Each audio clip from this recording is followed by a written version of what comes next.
হযরত আশরাফ আলী থানভী রাহমাতুল্লাহ আলাইহির একজন মুরিদ ছিল, সে হলো মূর্খ মুরিদ। আশরাফ আলী থানভী রাহমাতুল্লাহ আলাইহির কাছ থেকে শিখেছেন মানুষকে কষ্ট দেয়া হারাম, মানুষকে ধোঁকা দেয়া হারাম, মানুষের অর্থ সম্পদ ফাঁকি দেওয়া হারাম। এগুলো পীর সাহেবের কাছ থেকে থেকে কিন্তু এটা শিখেছেন। কি আমরা শিখি না? হুজুর সাল্লাল্লাহু আলাইহি ওয়াসাল্লামের কাছ থেকে সাহাবায়ে কেরাম শিখেছেন, সাহাবায়ে কেরাম থেকে তাবেঈনরা শিখেছেন, তাবেঈনরা শিখেছেন, উলামায়ে কেরামরা শিখেছেন আস্তে আস্তে পর্যায়ক্রমে। এখন কিন্তু আমরা আলেম উলামার কাছ থেকে কিন্তু হেদায়েত হয়, পথ পাই, ঠিক না? আমরা আলেম উলামার কাছ থেকে ভালো কথা শুনি। আশরাফ আলী থানভী রাহমাতুল্লাহ আলাইহি একজন মুরিদ ছিল, মূর্খ মুরিদ, একেবারে লেখাপড়া জানে না। উনি একদিন ট্রেনে সফর করতেছেন।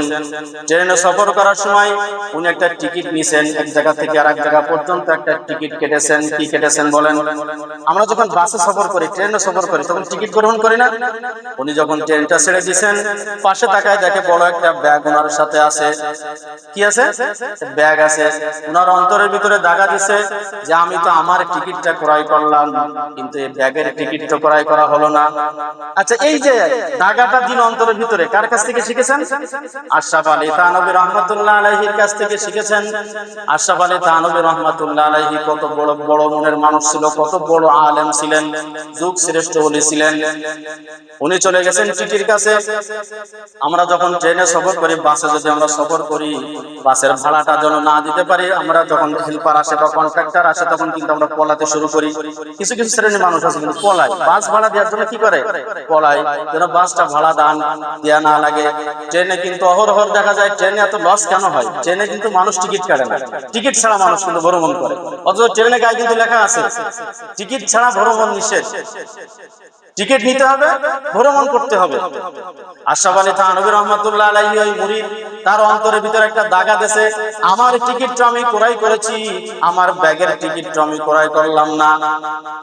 কি আমি তো ট্রেনের কর ফাঁকি দিলাম, সরকার ফাঁকি দিলাম, হয়তো এই ব্যাগের ভাড়া হয়তো আমাকে 10 টাকা আসলো, কিন্তু এই 10 টাকার মালিক তো সারা বাংলাদেশের মানুষ, সারা বাংলাদেশের মানুষ, কি ঠিক না? সরকারি কোষাগারের যে টাকা, এগুলো সব মালিক কারা? জনগণ না? গণতান্ত্রিক দেশ। উনি একটা টিটি দেখতেছেন, টিটির কাছে চলে গেছে, বলতেছে যে টিটি সাহেব, আমি তো আমার টিকিট কেটেছি, কিন্তু এই ব্যাগের টিকিটটা আমি কাটি নাই। বলতেছে যাও, তোমাকে দেয়া লাগবে না, তোমাকে মাফ করে দিলাম। উনার অন্তরে কিন্তু শান্তি আসতেছে না, উনার অন্তরে শান্তি আসতেছে না। উনি আরেকটা টিটির কাছে গেলেন, আরেকটা টিটির কাছে গিয়ে বলতেছেন যে ভাইজান, আমি এরকম আমার টিকিট কেটেছি, কিন্তু এই ব্যাগের টিকিট তো কাটি নাই। উনি বলতেছেন যে আপনার টাকা দেয়া লাগবে না, যান। অবাক হয়ে যাচ্ছে, কি সাধারণ একজন মানুষ টাকা দেওয়ার জন্য ব্যস্ত, আমরা ট্রেনে থাকি, মানুষ তো ফাঁকি দেওয়ার জন্য ব্যস্ত। তার কারণ কি? ওনার কারণ হলো কলবে সালিম তার আছে, পরিচ্ছন্ন অন্তঃকরণ যার আছে, পরিচ্ছন্ন অন্তঃকরণ যার থাকবে, সে নিজেও ক্ষতিগ্রস্ত হবে না, আর একজনকে ক্ষতির ভিতরে ফেলবে না। উনি কিন্তু কি করলেন? আত্মতৃপ্তি পাইতেছেন না, শান্তি পাইতেছেন না। পরবর্তী স্টেশনে যখন আসলেন, তিনি কিন্তু নেমে গেলেন। আপনারা সবাই জানেন, প্রত্যেক স্টেশনে কিন্তু একজন স্টেশন মাস্টার থাকেন। কি থাকে না? প্রত্যেক স্টেশনে কিন্তু একজন স্টেশন মাস্টার থাকে। উনি দৌড়ে চলে গেলেন স্টেশন মাস্টারের কাছে, বলতেছেন যে ভাই, আমি কিন্তু এই অবস্থা, আমার টিকিট আমি কেটেছি, কিন্তু ব্যাগের টিকিটটা কিন্তু কাটা হয় নাই, আপনি এনেন, কিছু টাকা নেন। নেবে না মোটে, আপনার টাকা দেয়া লাগবে। তারপরেও কিছু টাকা উনার হাতে দিলেন। টাকাটা না দেওয়া পর্যন্ত উনার মনে কিন্তু শান্তি আসতেছিল না, শান্তি আসতেছিল না, মনটা ইতমিনান হচ্ছিল না। যখন উনি যত সময় পর্যন্ত টাকা না দিতে পারলেন, তত সময় পর্যন্ত কিন্তু মনে কোনো সান্ত্বনা আসতেছিল না। কিসের কারণে বলেন তো? কলবে সালিমের কারণে। আমাদের কাছে অনেক মানুষ আছে, একজন মানুষের কাছে 7 টাকা পায়, আমার কাছে বলতেছে, আমি ওর কাছে 7 টাকা পাই। আমি বলতেছি ভাই, আমার 7 টাকা দাও। বেশ কিছু আগের ঘটনা, হয়তো 10-12 বছর আগের কথা। 7 টাকা পাই, বলতেছে আগামী দান না বেশি টাকা দিতে পারবো না। 7 টাকা পায়, তার জন্য আবার দান বেচা লাগবে। কত মানুষ! আল্লাহ রাসূল সাল্লাল্লাহু আলাইহি ওয়াসাল্লাম বলতেছেন, যে ব্যক্তি ঋণ করে মারা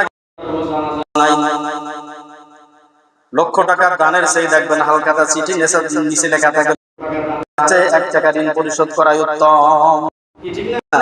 এরকম ফাঁকি আমরা কেন দেই? আমাদের কলবে সালিম না হওয়ার কারণে। কলবে সালিম যখন আমাদের হবে, আমি নিজেও ক্ষতিগ্রস্ত হব না এবং অন্যকে ক্ষতিগ্রস্ত করব না। একটা জিনিস আমরা মনে করব, যে আমরা সব সময় যা করি না কেন, ব্যবসা করি না কেন, চাকরি করি না কেন, যা করি, আমরা একটা জিনিসই আমাদের মাথার ভিতরে থাকতে হবে, সেটা হলো যে আমার মৃত্যু কিন্তু একদিন হবেই হবে, এর ভিতরে কোনো সন্দেহ নাই, কি ঠিক না? এই মৃত্যু আমার আল্লাহ তাআলার কাছে, ওমাই ইয়ামাল মিসকালা যাররাতিন খায়রান ইয়ারা ওমাই ইয়ামাল মিসকালা যাররাতিন শাররান ইয়ারা, একবারে যাররা যাররা পরিমাণ হিসাব কিন্তু আমাকে আল্লাহ তাআলার দরবারে দিতে হবে।